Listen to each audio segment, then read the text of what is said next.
Hello everyone, welcome to another one of my videos. On today's video we're going to talk about ellipses and how to proportion them correctly. So as soon as you turn your car from the side to the front 3/4, it's very important that you understand what's happening with those tires and how those circles become ellipses. So you don't have a circle anymore, you have an ellipse. It's very important that you understand how to proportion them correctly so it doesn't look like your suspension is broken or it doesn't look like your rear tires are steering left and right, because rear tires don't steer.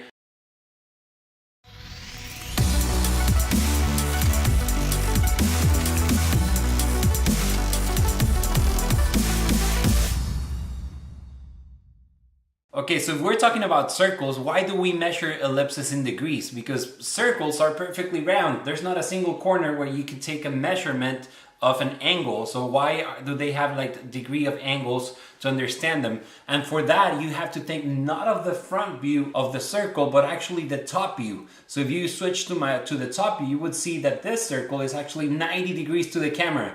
So if you rotate it completely parallel to the camera, then you have a 0-degree ellipse, which is basically a straight line. So if you look again from the top view, we're perfectly parallel with the camera. So if we're gonna do the side view of the car, we're gonna draw it something like this, like a perfect circle. And if you look from the top, you're looking straight at the side view of the car.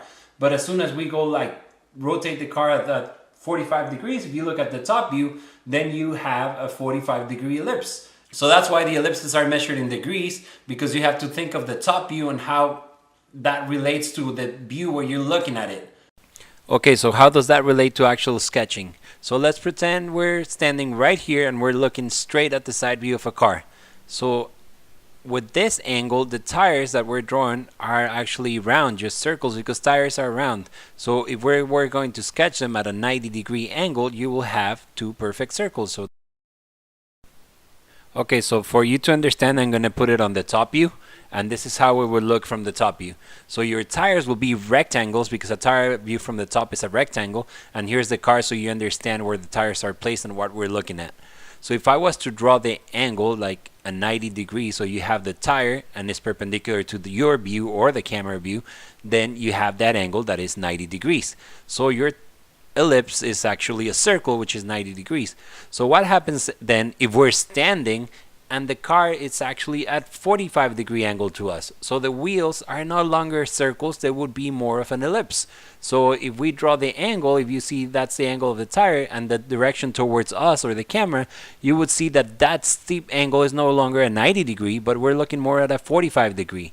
Right? So that makes your ellipse a 45 degree. So now the rear tire, you will assume it's also a 45 degree, but look what happens when I trace that line towards our point of view. It's actually a narrower angle. So you would actually have to have a smaller degree angle. So this one will be dropping between 15 to 10 degrees. So 30-degree angle will be to your rear tire. So now let's go find some cool cars and actually show you examples in real life. Hello guys, I'm here at BJ Motors, which is a pretty spectacular collection of cars, exotic cars. They have like all the Vipers, Ferraris, Bentleys. They do all kind of deals here in Houston. If you're ever interested, I'm going to put a link down here so you can check it out. I almost said it, Air Force One. We have here the Force One, which is like a super cool car. It's based on a Gen 5 Viper, but it has a different body design that was designed by Fisker. It looks super cool. I actually never seen it in person. It has like those touches that you can see, kind of like that Fisker language, like the Karma or something. It has that feel to it, but it's gorgeous.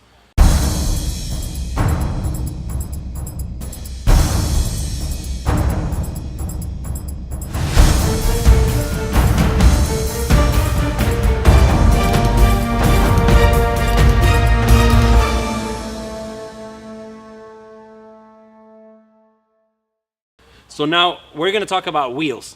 If you see where I'm standing right now, this wheel in front of you is a perfect circle, right? Because wheels are circles, they're not ovals. But as soon as you go into perspective or rotate it, the circle is going to shrink a little bit and become an oval. So if you check the rear tire compared to the front tire right now, the tire in front of me is actually a circle. The tire on the back looks more like an oval. Then we're going to rotate into the car, and then we're going to see what happens with the wheels when we do that.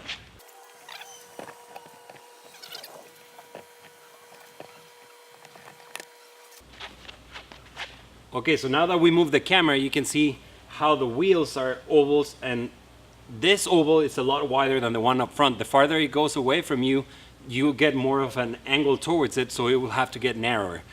You have to get those ovals right, because if you make this one wider, it's going to look like that wheel is turning this way. If you get it too narrow, it's going to look like the wheel is turning that way, and rear wheels are not supposed to turn. So it is very important for you to get that sketch to look right, that you get your ovals correct.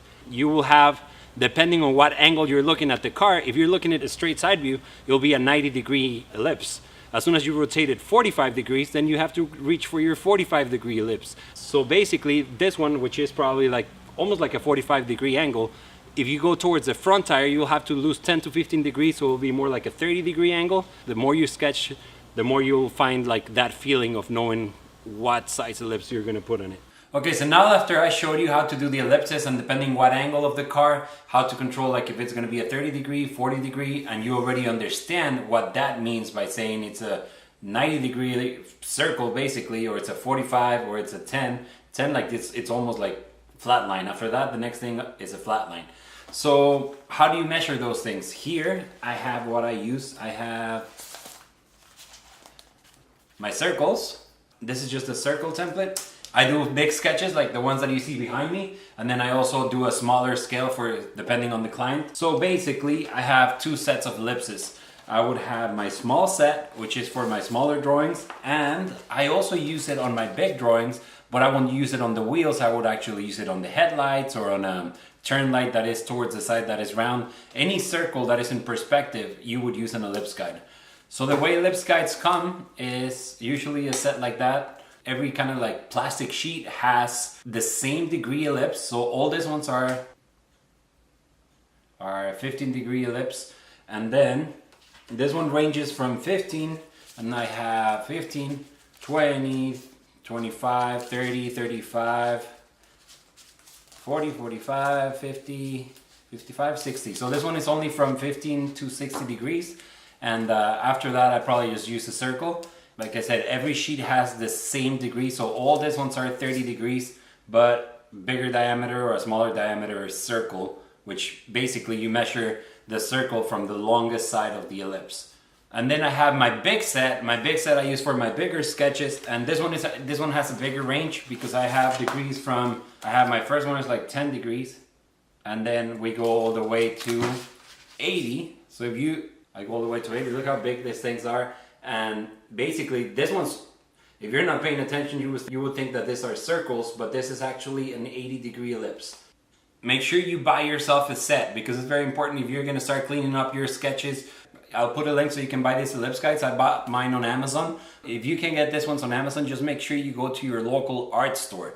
Don't go to like a supermarket or a Target or something. You have to go to an actual art store, search for art stores and art supplies, and that's where you'll be able to find some ellipse guides. Also, I get a lot of people asking me when I'm going to teach you the full tutorial of how to do a car. And what I'm doing right now is just giving you essential key steps that when you start sketching on your own, if you start following these ones, you're going to start developing your own style. You won't be adjusted to my style, so that way you create your own design language, and you will be able to create your designs understanding of how to do the correct proportion, width, the tires, all that sketches. I think that's very important. And then with time, I'm going to keep showing you until we get to a full tutorial. But for now, I think this is just building your foundation so you can become a better designer. So here's a video of me doing some of my work last week, a full sketch. I do a few of those every week, so check it out and I'll be right back.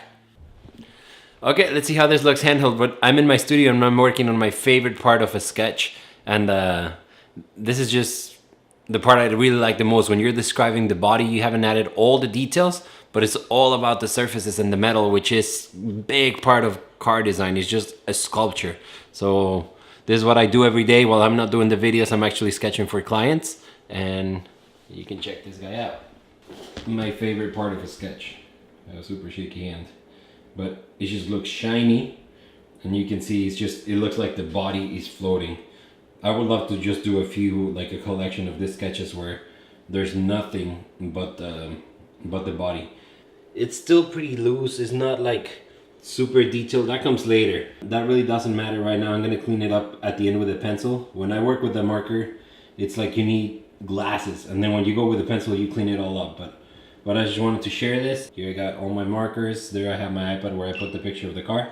But this is definitely my favorite part of a sketch. Thank you everyone for watching. I hope you enjoyed this video, and I'll see you guys next week. Don't forget to subscribe. Every week I'll post a new video, and if you hit that bell, you're gonna get reminded a new video is out.